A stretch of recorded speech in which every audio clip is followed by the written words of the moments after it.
We're here for another segment of Budget Talks, and I'm here with Assistant Fire Chief J.B. Moody. J.B., thanks for joining us today. No problem, Mayor. So, everybody knows that the fire department puts out fires, right? And rescue kittens from trees or something like that. Tell us a little bit more, because I know there's a ton more things that you guys do. Give us an idea of what the Stevens Point Fire Department does. So the Stevens Point Fire Department really is not just a fire department. A big component of the Stevens Point Fire Department is EMS. And we respond to about 3,400 calls each year to provide EMS care to our community members within the city or Portage County. Another division within the Stevens Point Fire Department is the Fire Bureau. And the Bureau does inspections. And this year we are doing somewhere between 1,800 and 2,000 inspections this year. So inspections for what? For someone who doesn't know?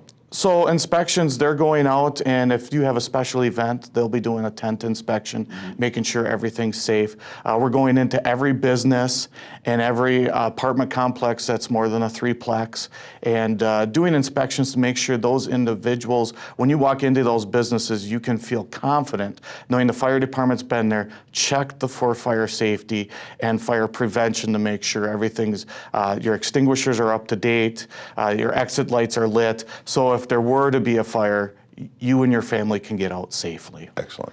The Fire Bureau also is responsible for fire investigations. So when we do have a fire within the city, the Fire Bureau or our fire marshal is our lead fire investigator out there on those scenes and calling in additional resources like the Department of Criminal Investigation if needed. Also under the Fire Bureau, a big thing is public education, pub ed. Training, right? Right. Next month starts October 1st starts Fire Prevention Month here in the state of Wisconsin. So it's important that our Fire Bureau is up and running all those different other programs. Another division within our department is technical rescue. Technical rescue are those calls that may not happen very often, but when they happen, they're high intensity. So, what's an example of something that would require technical rescue? A technical rescue is simply water. Water, whether it's swift water, being a part of the Wisconsin River, or ice water rescue. We also have high angle rescues, potentially a window washer on the side of Sentry getting stuck, not being in any significant risk or not injured, just maybe had a malfunction with the equipment. Okay. Well, who's going to go and get that person off the side of the building? Guess what? We're going to get Spider-Man. that. Yeah, exactly. We're going to get that call and we're going to go over and assess the situation and get that individual off that potential lift safely.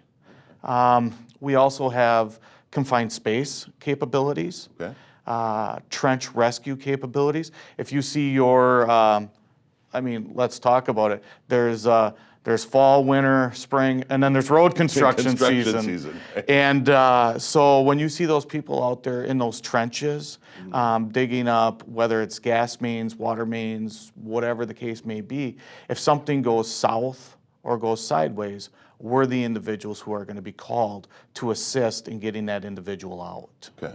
Another facet of technical rescue would be collapse.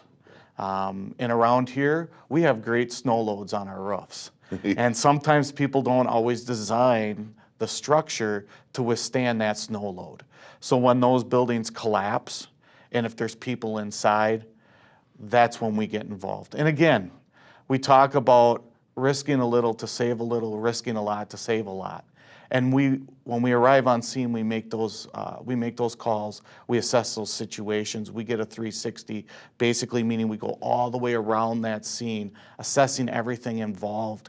And if it's important and we feel it's a lot of an initial situation where we need to go, we go. And into those collapse situations. So, well, that makes a lot of sense. Human life is at stake. that's very much a high risk situation where you want to go in and rescue people. If it's an empty structure, nobody's in there, we have 100% confidence that nothing's going to happen. It's not worth putting a firefighter's life at risk to go in there and I don't know, collect family photos or something like that. We're not going to do that. Exactly. So just to add a little bit of lightness. The ducks that you rescue out of the storm drains, is that confined space, water rescue, or technical?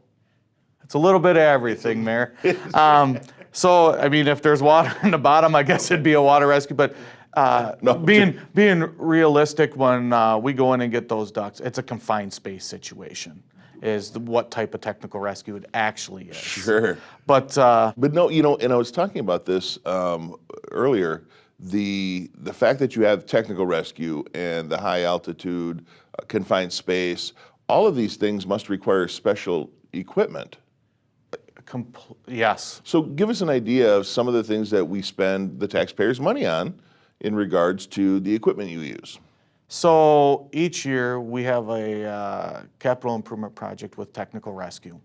And we also have a few line items within our operating budget that we actually are able to purchase these technical rescue pieces of equipment out of. Most recently, we've gotten new SABA equipment, self-breathing apparatuses, communication devices that go around the throat, on lines, because when we get into situations like this, we got to be able to communicate after we get into these confined spaces. And we also have to make sure that we're monitoring the air quality and that we're not putting ourselves at risk. So all of that stuff has to be purchased. It has to be maintained. It has to be kept up to date. Our self-contained breathing apparatuses or any of our air pieces are only allowed to be in service for a total of 15 years, and they have to be hydroed and checked every 5. So it's a large expense. We just replaced some of our fin boards. What's a fin board? So a fin board is looks like a large piece of plywood with a 2x12 attached to the center. And basically in a trench rescue situation, we'll shore the walls of the trench up, and then we'll put our hydraulic Paratech struts in to support those walls so we don't have further cave-in. And then we allow our rescuers to go in and perform the rescue. All of that costs money. Right. Well, and keeping that equipment, you said you don't use all of this a lot of the time, but boy, when you need it, it needs to be in good working order. And if you're rescuing me, I want everything that you have to be in top working order. I don't want any failures when you're trying to get me, save my life. And that's why we maintain it. And we expect it to operate and function appropriately every time we have one of those call-outs. Our motor pump operators and our firefighters are inspecting our equipment daily on some aspects, and then sometimes we do a more extensive check either on Saturdays once a week or monthly, depending on the piece of equipment. Because we also don't want to wear the piece of equipment out at a large cost, We want to make sure that we're checking it and making sure it's operational, but we also don't want to wear it out just by training on it. One of the pieces that you mentioned that I thought was pretty interesting, I mean, I have sonar on my boat and the side imaging and all that stuff, but you have handheld units, especially in a situation like the Wisconsin River. If there is a boat capsize or a drowning, you can't see. You have divers, but I mean, you can't see 2 feet in front of your face in the river. You can use that. Tell me a little bit about that.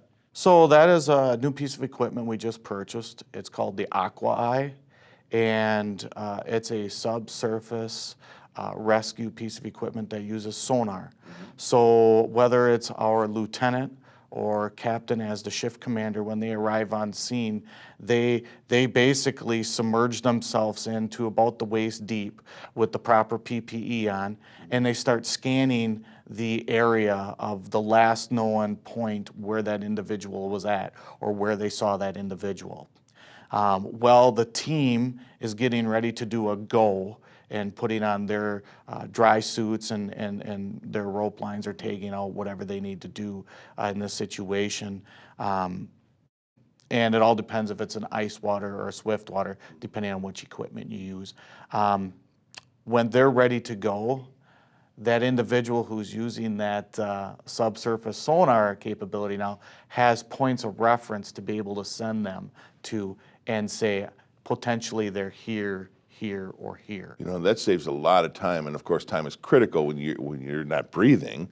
Correct. You know, searching around almost blindly with your hands along the bottom is time consuming. Having that sonar gives you a better idea of where that person might be and allow you to get in there quicker and very likely save their life. Yes, and having the capabilities to basically scan an area within a minute, 180 degrees out 50 to 75 meters really plays a crucial part of that.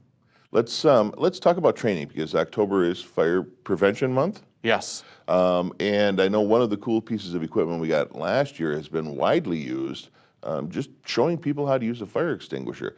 Tell me about that, and then talk about that new training facility. Sounds good. So this last year, we were able to purchase a new, it's called FIAR, FIAR, and it's an augmented reality fire extinguisher that we are out training the community members on. And basically what it does is it allows us to bring the training module or the fire extinguisher augmented reality system to you, to your business, and operate it in your environment. So we used it with the UWSP.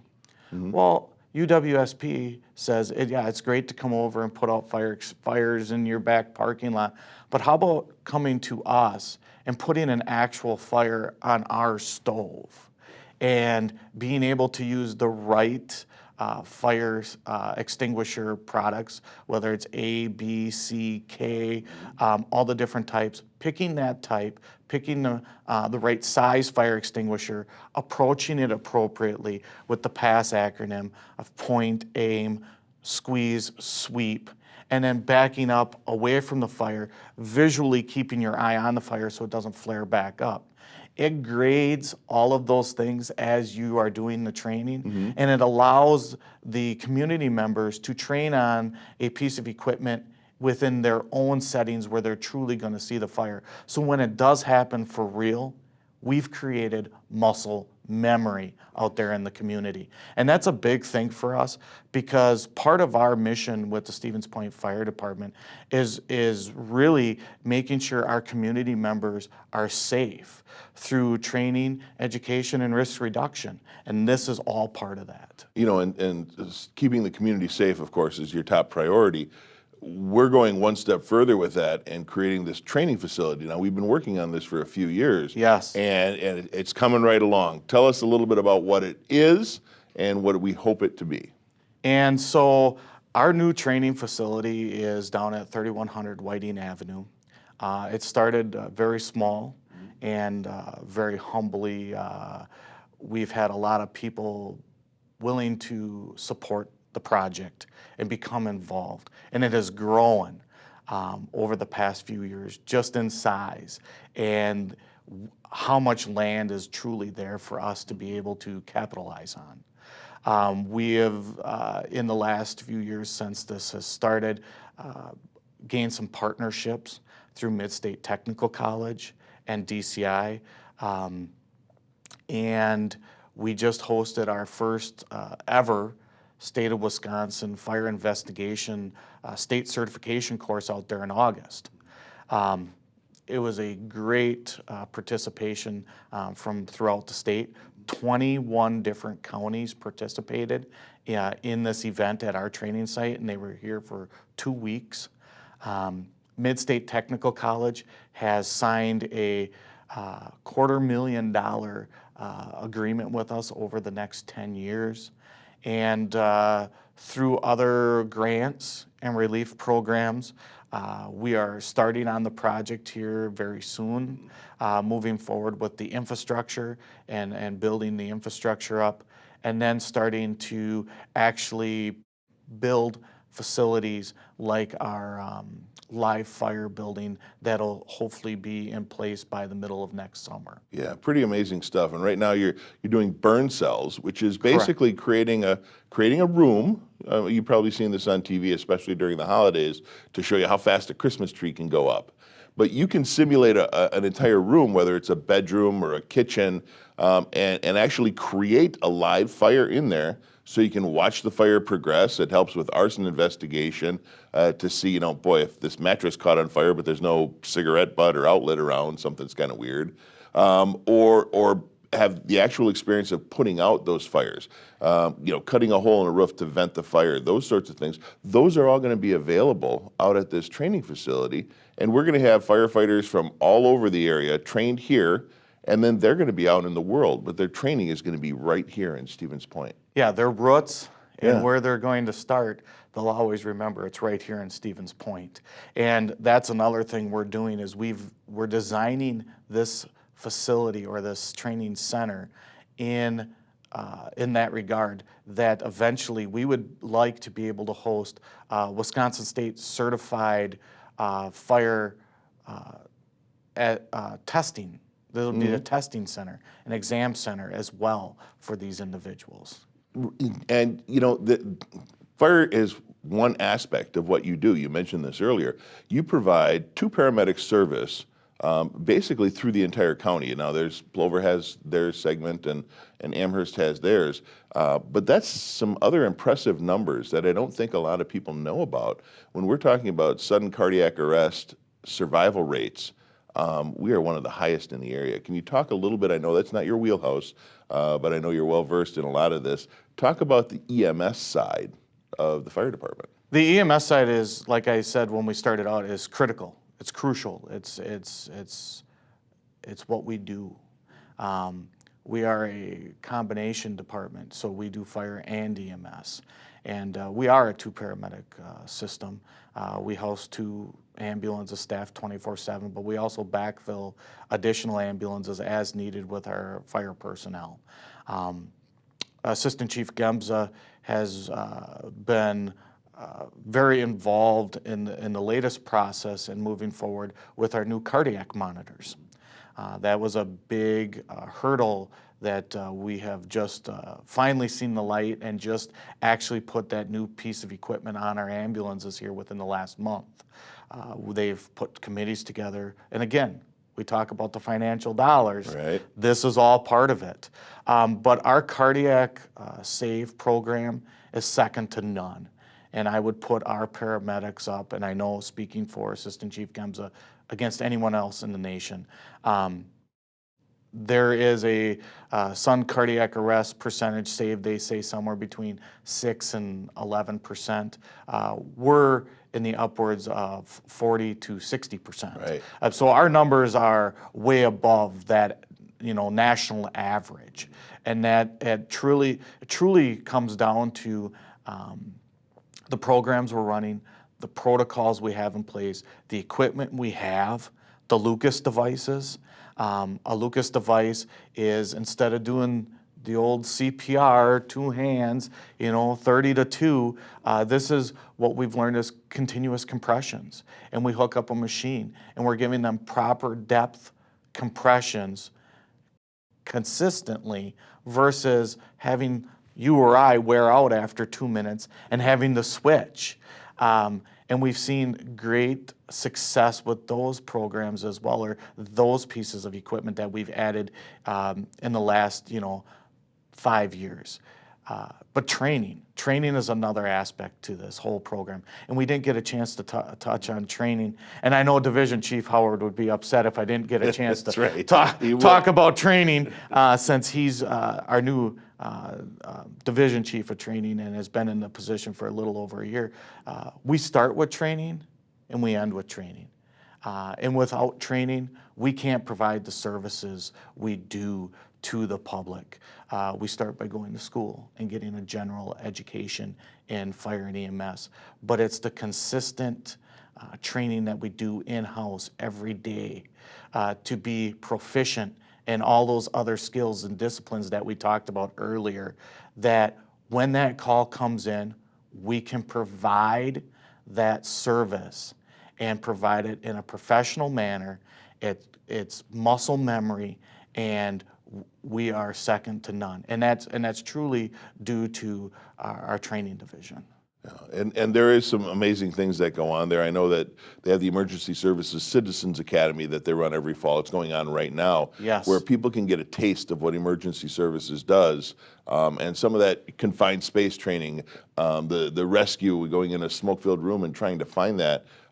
We run that. If you're interested in getting involved with that, you can contact either the police department or the fire department somewhere in the June or July range to get on the list for the fall program, and that runs several weeks. It covers a whole gamut of training that the average citizen can participate in to get a real feel for what you do. And you can do ambulance ride-alongs and things like that. I hope this gives people a better understanding of where their tax dollars go in relation to the fire and EMS department. But the one last thing I have to touch on, because I know we're getting another one next year, the 5-year-old in me wants to know about the big red fire trucks. How much do those cost? What kind of equipment is on them? And what do we have planned for 2022? So for 2022, we have a new fire apparatus that's going to be purchased. Right now, currently, the build time for an apparatus in the world we're living in the pandemic, is about 20 to 22 months out. And but what we're looking at is we're looking at a single axle, 100 to 110 foot straight stick truck. Straight stick. So there's two different types of fire apparatuses that have ladders on top of them. One is basically what we call a straight stick, and one is a platform or tower bucket truck where it's got the bucket off the front of it. Right. So we're talking, if you're looking at a straight stick single axle apparatus. Straight stick is just the ladder. There's Just no, the ladder. There's no platform on top. No bucket on platform, top. nothing. Traditionally, what you would see in the movies or something, where someone's climbing up the ladder to rescue somebody. Yes, you're looking at between 900 and 900,000 and $1 million, and for one of those bucket trucks, or the tiller, or some of those other apparatuses you see, they're upwards to $1.5 million each. It's something that stays in our fleet and we use every day as a primary apparatus for 10 years. Then we try to move it to a reserve apparatus for minimum another 10 years, and then we try to recoup some of the cost and sell them off somewhere between that 20 and 25-year mark. But next year we hope to purchase a new fire truck, not engine, and hopefully see it in 2023. Some of the other big things on the docket for next year in 2022 that are going to be we have to be financially responsible about is the training center. We're going to continue to stick money into that training center with the agreements we have with Mid-State Technical College, and trying to make it a regional or even a state training facility, and meeting all the requirements to hold state exams there, and bring people to the community for extended periods of time. We're going to continue to make that a state-of-the-art facility and continue to put money into that as well. Great. So we feel that's really important. Again, like we talked about earlier, you start with training, you end with training. And I know the guys at the firehouse think that I always am blowing smoke, and I keep repetitively keep saying this. But honestly, in the fire and EMS world, if you're not moving forward with training, you're moving backwards. Right. You gotta embrace the new. You gotta embrace the new equipment, the new technology, and we have to be looking at data. The old days of the fire service, of sitting around the coffee table and saying that's how it was, or this is how you do it. From experience and seeing what worked and didn't work, that's how we handled things. And the fire service is completely different nowadays. We are really truly looking just at data, education, and moving these things forward. Well, and I have no doubt, I think everybody within the city staff has no doubt that our fire and EMS is second to none with the sudden cardiac arrest survival rates, the response times that you guys have, the ability to tackle all of these different types of rescues make us very proud to have you part of our community. And I hope this has given you an opportunity to see where your tax dollars are going as it relates to fire department and EMS. It's a service that we hope we never have to use, but when we need it, we want to make sure that we have the best trained, best equipped people that we have that are available, and that's what we try and do here in Stevens Point in a very responsible way to make sure that we're not wasting money as well. If you have any questions about the fire department or what they spend money on, or maybe you want to schedule some individual training, contact the fire department, and that's available at stevenspoint.com, or you can get them on our mobile app. Thanks for joining us. See you next time.